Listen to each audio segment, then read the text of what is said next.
Democrats are being called out by their own party for their behavior during President Trump's address to Congress. That is how you save democracy, by quietly dissenting or bidding on an antique tea set. It was hard to tell what was going on. I don't know who thought up the bingo signs, but they should be fired. Michael, this is an indictment, in my opinion, on the Democratic leadership. What we saw, the theatrics tonight in the chamber, are not being well received. I will say, I think there were times when they should have risen. I think what Al Green did was despicable. And even Pennsylvania Senator John Fetterman expressed his disappointment, posting this on social media. It only makes Trump look more presidential and restrained. We're becoming the metaphorical car alarms that nobody pays attention to, and it may not be the winning message. Hey guys, you are not going to believe this one. Piers Morgan just went off on the Democrats, calling them out for their complete lack of humanity during Trump's speech. And honestly, he's got a point. Even some Democrats are admitting that they took things way too far, from refusing to applaud a cancer survivor to petty walkouts and ridiculous theatrics. This was a total meltdown. You got to see this, guys. Let's roll the clip. So what do you think? What about Democrats against Democrats? What do I think? Here's what I think. I think it was one. I was watching it live here in New York. I thought it was one of the most pathetic, petty, shameful things I've ever witnessed. And it went on and on and on. And, you know, back in the UK, we have Parliament. It gets very rowdy, very noisy. They all have a pop at each other. They lock horns. What you would never see is somebody like that 13-year-old boy, a brain cancer survivor, who's been through 12 surgeries, I think, who's being there, having his dream lived out on global television. And Donald Trump has facilitated that.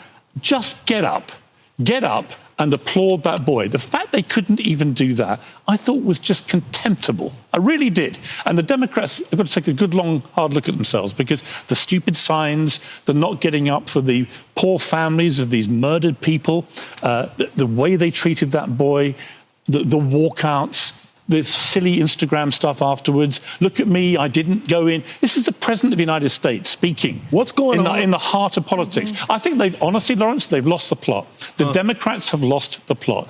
They did not see this big win coming for Trump in the election. They got completely wiped. They've lost all power. And they are scrabbling to work out what they do about this. And I think the key messages that Trump keeps ramming home, that America is no longer a woke country, and that secondly, he's the sort of pioneer of a revolution of common sense. They don't know what to do about this. I mean, on one hand, you've got them all in their pink gear, right, going on about women's rights. On the other, they won't applaud a president who wants to bring back equality and fairness to women's sport in America.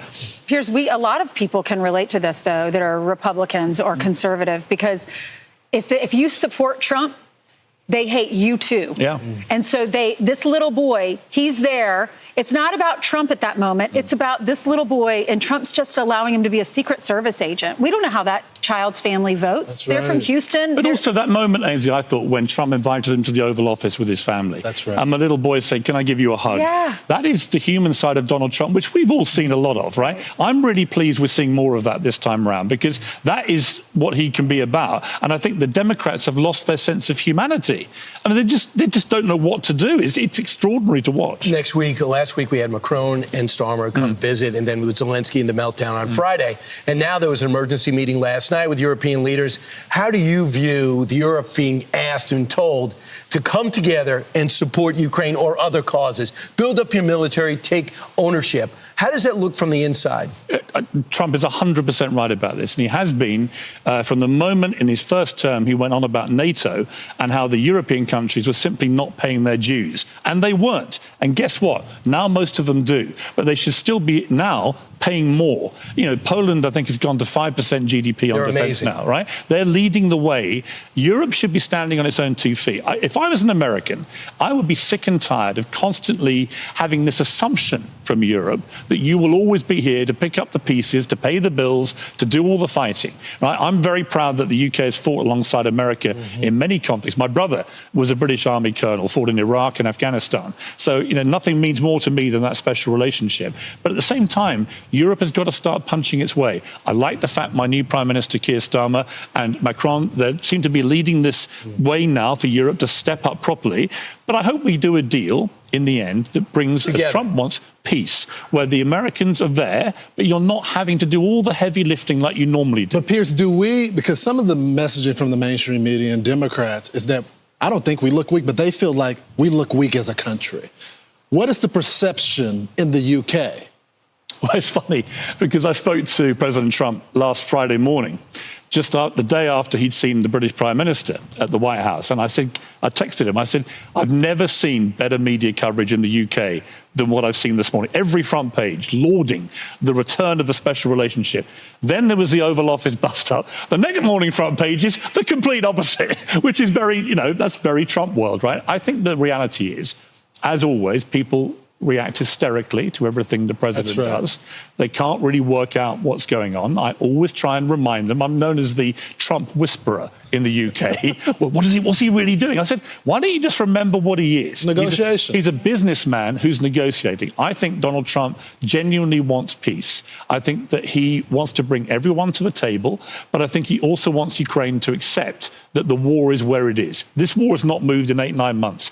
Hundreds of thousands of people have been killed on this battlefield. It has got to stop. But he's got to do it, I think, in a way where America is strong, but also the Europeans understand this is a war happening in Europe. And you can't just go knocking on the door and say, America, sort it all out for us. Yeah. It's got to be a concerted team effort. And I think, personally, knowing how Donald Trump feels about this, I think he will get that. And in the end, we'll look back on this period as being a little bit rocky, as these things always are when you try and sort out a war. But ultimately, I think we'll get to peace and people will thank him. We'll see if this is the one deal that Putin sticks to, because he's famous for... Well, you know what's interesting? I found a clip, and it went viral, actually, and it was from when I interviewed Bill Clinton at CNN about 10 years ago. And he was talking about his dealings with Vladimir Putin when he was president and Putin had just come into power in Russia. And he said the interesting thing was, in public, they'd have all their squabbles and everything else. But in private, if he agreed on something and shook hands with you, he always kept his word. I think Trump has that relationship with Putin. I think that they say what they say in public, but fine, and he has to play the game a bit to get Putin to the table. But I think behind the scenes, there's a lot of talking going on, and clearly Trump believes when it's him and Putin, he can trust him. That may be enough in this situation. We'll see.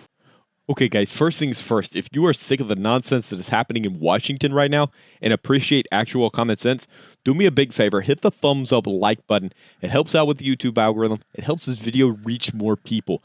Okay, let's talk about this. Let's break it down. Piers hit the nail on the head. Democrats were so caught up in their hatred for Trump, they couldn't even clap for a child cancer survivor. Think about that for a second. This wasn't about politics. This was just a little boy who's been through more than most adults ever will, and yet they sat there refusing to acknowledge him. Even John Fetterman, a Democrat, calls them out. Guys, when you lose Fetterman, you know you've gone too far. Let me know what you think, guys. Do you think that their refusal to stand was more about Donald Trump, or do you think that they're just so out of touch with reality at this point? Morgan made an interesting point about Trump's messaging. He's not just fighting against the left, he's leading a movement of common sense. That's why his message is resonating. When he says that America is not a woke country, people listen. Why? Because they see what's happening around them. Women's sports, the economy, law and order. People are starting to wake up. I mean, is this why Trump is growing in popularity despite the media's constant attacks? Is common sense finally making a comeback here in America? Guys, their antics only make Trump, think about it, that only makes Trump look more presidential. The calm person in the room the other night was Donald Trump. Look at the Democrats, the walkouts, the signs, refusal to acknowledge obvious moments of unity. It all backfires. Trump came across as composed. Trump came across as presidential. You know what the Democrats looked like? They looked petty. They looked childish. Even the UK is noticing. Morgan talked about how Trump's message is being received overseas, and guess what? It's landing.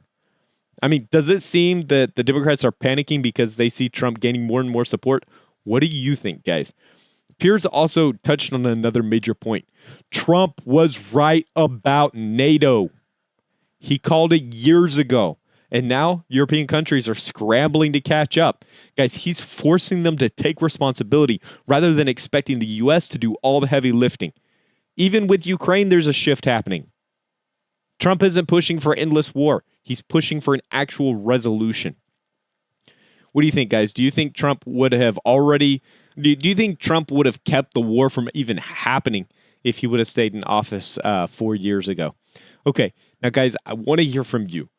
Do you think the Democrats have lost their humanity, or are they just playing the political game very poorly at this point?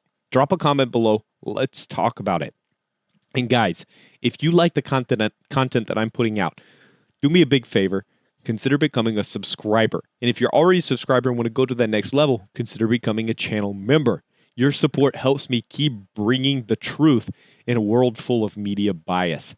Okay, guys, I appreciate everyone's support, all the love. I just couldn't do it without you guys. I'll see you later with another update.